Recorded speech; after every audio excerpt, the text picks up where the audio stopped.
네, 지난 3분기에 삼성전자와 SK하이닉스가 나란히 부진한 실적을 내놓으면서 국내 산업의 핵심 반도체를 둘러싼 우려가 커지고 있습니다. 이런 상황 속에 이재용 삼성그룹 총수가 회장에 취임했는데요. 만만치 않은 과제를 받아든 모양새입니다. 반도체 산업을 둘러싼 우려와 전망, 경제부 조태현 기자와 짚어보겠습니다. 어서 오십시오. 네, 안녕하세요. 자, 만만치 않은 과제부터 보겠습니다. 우려가 현실로 나타난 건데 3분기 국내 반도체 기업이 부진했네요. 맞습니다. 삼성전자랑 SK하이닉스가 다 이번 주에 실적을 발표를 했거든요. 네. 3분기 실적이었는데 별로 안 좋았습니다. 일단 삼성전자부터 보면은 3분기의 영업이익이 10조 8,520억 원이었습니다. 10조 원 넘게 벌었는데 뭐가 문제냐? 1년 전 같은 기간보다 30% 넘게 줄어들어서 문제입니다. 매출액이 역대 최대로 늘었는데 영업이익은 줄었어요. 이 말은 수익성이 나빠졌다는 뜻이죠. 그럼 뭐가 문제였냐? 결국에 반도체가 문제였습니다. 반도체를 담당하는 DS 사업 부문이 있는데요. 네. 이쪽에 영업이익에서 매출액을 나눠서 수익성을 가늠하는 지표 영업이익률이 있습니다. 이게 2분기에 41%였거든요. 근데 3분기에 22%까지 하락했습니다. 그만큼 수익성이 나빠졌다는 뜻이고요. 네. 그리고 3분기에 반도체 매출 세계 1위 자리도 타이완의 우리 경쟁업체인 TSMC에다가 내주기도 했습니다. 근데 SK하이닉스는 더 많이 안 좋아졌어요. 3분기에 영업이익이 1조 6,600억 원이었는데요. 이게 1년 전보다 60%가 넘게 줄어든 60%요? 수준입니다. 맞습니다. 예. 그게 어닝 쇼크라고 하죠. 시장의 예상치보다 더 안 좋은 수준의 실적을 보여줬습니다. 지금 반도체 시장은 공급보다 수요가 더 많은 상황이라고 해요. 그래서 증권가에서는 SK하이닉스는 4분기에는 아예 적자로 돌아설 가능성이 있다. 이런 네. 전망을 하고 있습니다. 그러니까 전반적으로 총평을 하자면 반도체 시장이 소위 말하는 슈퍼 사이클을 끝내고 지금 좀 안 좋아지고 있는 시기고 그거를 두 기업의 실적이 명백하게 보여주고 있다. 이렇게 요약할 수 있겠습니다. 어떻게 보면 지금 보릿고개를 넘는 이런 상황인 것 같은데 네. 이렇게 갑자기 반도체 업계가 급감한 이유는 어디에 있습니까? 이게 반도체 산업 구조를 좀 이해하시는 게 좋을 것 같은데요. 반도체는 메모리 반도체 그리고 비메모리 반도체가 이렇게 있습니다. 메모리 반도체는 말 그대로 뭔가를 저장하는 반도체, D램이라든지 낸드 플래시 같은 것들을 말하고요. 비메모리는 정보를 처리하는 반도체, 대표적인 게 우리 컴퓨터 쓸 때 있는 CPU 같은 것들이 비메모리 반도체입니다. 예. 그런데 이제 우리나라의 기업이 강점을 갖는 건 뭐 비메모리 반도체도 하고 파운드리도 하고 팹리스도 하고는 있지만 역시 메모리 반도체. 대한민국은 메모리 반도체의 나라죠. 이쪽이 강점을 갖습니다. 근데 메모리 반도체의 특성은 가격과 수요가 경기 상황에 따라서 변동이 좀 크다라는 게 특징이라고 할 수 있겠습니다. 네. 왜 이렇게 변동이 크냐? 기업들이 뭐 서버 투자를 한다든지 이럴 때 D램 같은 것들이 막대하게 많이 투입이 되거든요. 근데 경기가 안 좋아지면 투자도 줄이게 될 거고요. 또 경기가 안 좋아졌을 때 소비자들도 반드시 소비해야 되는 품목들이 있지만 PC나 뭐 휴대폰 이런 거는 반드시 소비해야 되는 품목이 아니잖아요. 예. 그래서 이런 쪽에 수요가 줄어들어서 메모리 반도체들이 타격을 많이 받게 됩니다. 그런데 지금 세계 경제가 어때요? 코로나19 끝나고 나서 고물가에 신음을 하면서 기준금리를 빠르게 높여가니까 경기 침체가 지금 현실로 다가오고 있잖아요. 예. 네. 그래서 수요가 지금은 별로 안 좋아지고 있는 상황입니다. 근데 가격을 보면 알 수 있는데요. 반도체는 가격이 고정가, 현물가 이런 얘기 가끔 들어보셨을 겁니다.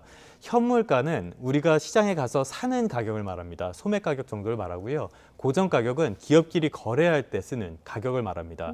그런데 기업끼리 거래할 때 쓰는 이 가격은 영업 비밀이라서 밖에 공개되지가 않아요. 예. 근데 시장에서 대충 추측을 해볼 수 있죠. 네. 3분기에 D램 가격이 한 10% 넘게 하락한 것으로 지금 추정이 되고 있습니다. 낸드 플래시는 그보다 더 많이 빠졌고요. 문제는 4분기인데 4분기에는 3분기보다 낙폭이 더 클 것으로 지금 전망이 되고 있습니다. 이렇게 상황이 나빠지니까 삼성전자 그리고 SK하이닉스의 실적이 4분기에는 더 안 좋아질 수밖에 없고요.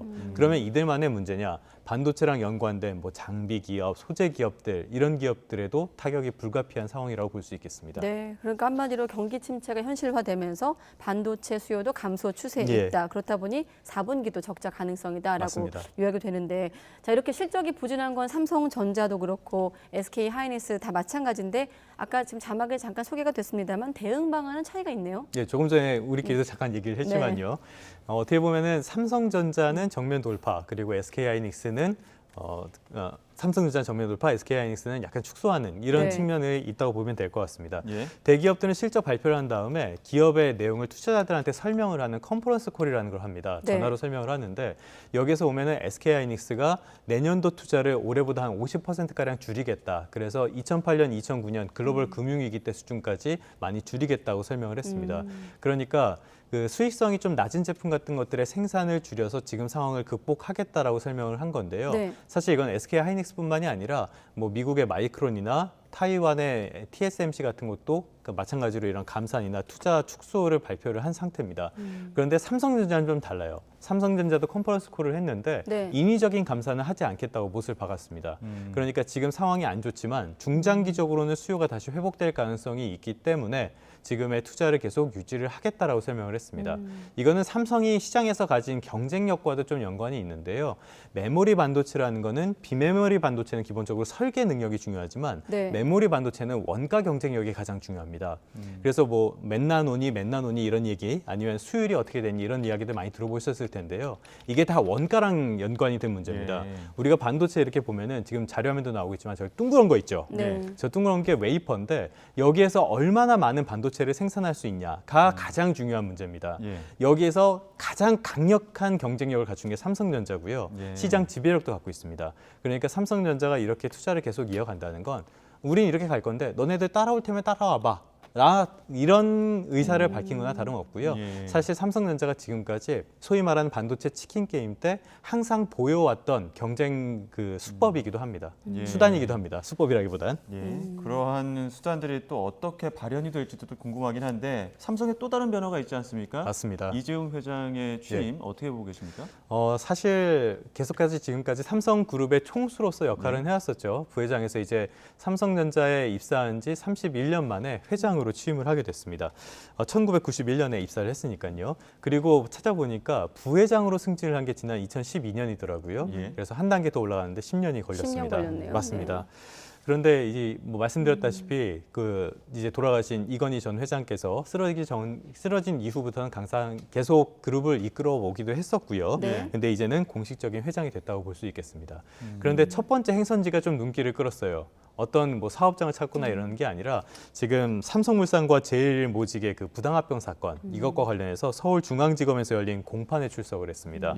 임명식도 없었고요. 네. 이런 측면에서는 고 이건희 회장이 1987년도에 취임을 할 때 상당히 성대하게 취임식을 열고 제2의 창업이다 이렇게 선언을 한 적이 있었거든요. 네. 이거는 좀 상당히 대비되는 모습입니다. 뭐 역시 뭐 이미 그룹 총수로서 역할을 하고 있었고 공정위에서도 이미 그 삼성그룹의 총수로서 이재용 부회장을 지정을 한 적이 있었거든요. 이런 측면도 있고 최근에는 거창하게 취임식을 하기보다는 간단하게 메시지 정도를 전달하는 게 어떤 유행처럼 돼가고 있습니다. 그래서 이 부회장도 직원들에게 메시지를 보냈는데요. 지난 25일이 고 이건희 회장의 2주기였습니다. 네. 그때 추도식 뒤에 사장단과 오찬 간담회를 했는데 여기서 한 이야기들을 사내 게시판에 공유를 했습니다. 지금 나오고 있는데 새로운 분야를 선도하지 못했고 또 추격자의 거센 도전을 받고 있어서 상당히 절박하다고 이야기를 했고요. 네. 이렇게 힘든 때일수록 앞서서 준비하고 실력을 키워야 한다는 메시지를 전달하기도 했습니다. 네. 개인의 승진이 좀 주목받기보다는 아무래도 좀 삼성 앞에 놓인 대내외 과제를 네. 산적해 있기 때문에 좀 그 부분을 질문 드릴 텐데 뭐 사실 이건희 회장 때는 시대적인 상황도 많이 바뀌기도 했고요. 자, 반도체 얘기를 우리가 좀 했었고 대내외 여건이 만만치 않은데 앞서 조 기자도 설명했던 만만치 않은 과제 어떤 것들이 좀 있는지 나열해 주시죠. 어떻게 보면은 삼성전자가 가지고 있는 지금의 과제 가운데 상당수는 우리나라 경제가 가지고 있는 과제라고 봐도 무방할 것 같습니다. 먼저 말씀드렸다시피 지금 우리가 반도체 사업에서 굉장히 좀 어려움을 겪고 있는 게 사실이에요. 네. 반도체 사업이라는 게 부침이 있긴 하지만 지금 안 좋아지는 시기고요. 앞으로 조금 더 안 좋아질 것으로 보입니다. 이런 상황에서 기존 사업을 어떻게 유지할 것이냐가 첫 번째 문제가 될 수 있을 것입니다. 사실 반도체뿐만이 아니라 스마트폰 같은 사업에서도 지금 경쟁사들이 많이 치고 올라오고 있는 상황이고요. 또 하나 삼성전자의 문제점이라면 이게 바로 우리나라의 지금 현재의 문제점이랑 직접적인 연관이 있다고 보는데요. 새로운 성장 동력이 아직까지 뚜렷하게 보이지 않습니다. 지금까지 삼성전자 하면은 반도체, 스마트폰, 디스플레이 이런 것들이 있죠. TV도 네. 있고요. 그런데 바이오 정도를 제외하면은 그 이후로는 무엇을 해서 먹고 살 것인가에 대한 해법이 아직까지는 명확치 않습니다. 그래서 이걸 찾아야 되는 게 굉장히 좀 시급한 과제라고 할 수 있고요. 그리고 앞서도 말씀을 드렸는데 이 회장 진급 승진하고 나서 바로 간 게 법정입니다. 그러니까 아주 오래전부터 따지면은 삼성의 그 사카린 밀수 사건 혹시 기억하실지도 모르겠어요. 60년대에 있었던 일인데 이런 일도 있었고요. 그리고 아주 최근 일로 따지자면 국정농단 사건에 관련된 그런 문제들도 있습니다. 네. 이런 소위 말하는 사법 리스크나 국민의 신뢰를 되찾는 것들도 과제가 될 수 있겠고요. 예. 그리고 삼성의 지배구조 문제가 아직까지 그렇게 완벽하게 해결된 건 아니다. 이런 과제도 있고 또 하나 하자면은 그때 삼성전자가 국정농단 사건 때 대국민 사과를 하면서 이제는 사세 경영 이렇게 물려주지 않겠다. 전문 경영인 체제를 도입하겠다. 이렇게 설명을 했거든요. 예. 네. 이 부분을 앞으로 어떻게 해나갈 것인가 이것도 과제라고 할 수 있겠습니다. 예. 앞서 뭐 삼성이 직면한 과제가 우리나라가 직면한 과제이기도 하다 이렇게 또 언급을 예. 해주시기도 했는데 그래서 또 이 반도체 산업에 대해서 정부도 어제 또 대책을 내놓지 않았습니까? 맞습니다. 제가 그렇게 말씀을 드린 게 우리나라에 10대 산업이 있습니다. 이 중에서 가장 큰 비중을 차지하는 게 반도체 산업이에요. 예. 어제 보셨으면 3분기 성장률 발표가 나왔는데요. 3분기 성장률 발표가 예상보다는 좋게 나왔지만 그렇게 만족스럽지가 않았던 게 예. 내수가 좋았고 설비 투자가 잘 됐지만 수출, 그러니까 교역은 그렇게 썩 좋지가 않았습니다. 수출보다 수입이 더 빠르게 늘었고요. 그래서 성장률에 마이너스 효과를 줬는데 여기에 가장 큰 영향을 미친 게 역시 반도체가 그렇게 썩 좋지 않았다. 예. 이게 영향을 미쳤거든요. 네. 그래서 어제 비상경제민생회의 맞죠? 예. 이 내용이 있었는데 이 자리에서 반도체와 관련된 이야기가 좀 있었습니다. 지금 메모리 반도체 경쟁력을 계속 유지를 하고 비메모리 쪽에서도 경쟁력을 확보를 하기 위해서 1조 원 정도를 투자를 하겠다 이렇게 설명을 했거든요. 예. 보면은 뭐 절반가량이 인력 양성에 투입이 되고요. 그 외에도 뭐 기자재와 시설을 확대하거나 인프라를 투입하거나 이런 것들에 총 1조 원이 투입이 된다고 합니다. 눈에 띄는 거는 뭐 AI 반도체 같은 것들을 육성하겠다 이런 정도가 눈에 띄는데요. 사실 뭐 안 한 거보다 당연히 낫겠지만 삼성전자나 SK하이닉스는 1년에 수십조 단위로 투자를 하는 회사들입니다. 네. 여기에 1조 원 정도 투자하는 것이 얼마나 큰 영향이 있을지는 약간 미지수기도 하고요. 그 외에 뭐 반도체 시설 투자 세액 공제율을 높여주고 첨단 전략 산업을 위한 국가 산단도 조성하겠다 이런 이야기를 많이 했습니다. 어느 뭐 실효성 논란이 있을 수는 있지만 지금 반도체 사업은 단순히 기업만의 사업이 아니라 나라의 사업이기도 하고요. 또 국가 사이의 패권 경쟁에도 이게 좀 영향을 많이 미치는 모습이 돼가고 있습니다. 이런 만큼 지금의 위기를 민관이 합심해서 좀 이겨낼 수 있도록 노력하는 모습은 필요할 것 같습니다. 네, 알겠습니다. 경제부 조태현 기자와 함께했습니다. 고맙습니다. 네, 고맙습니다.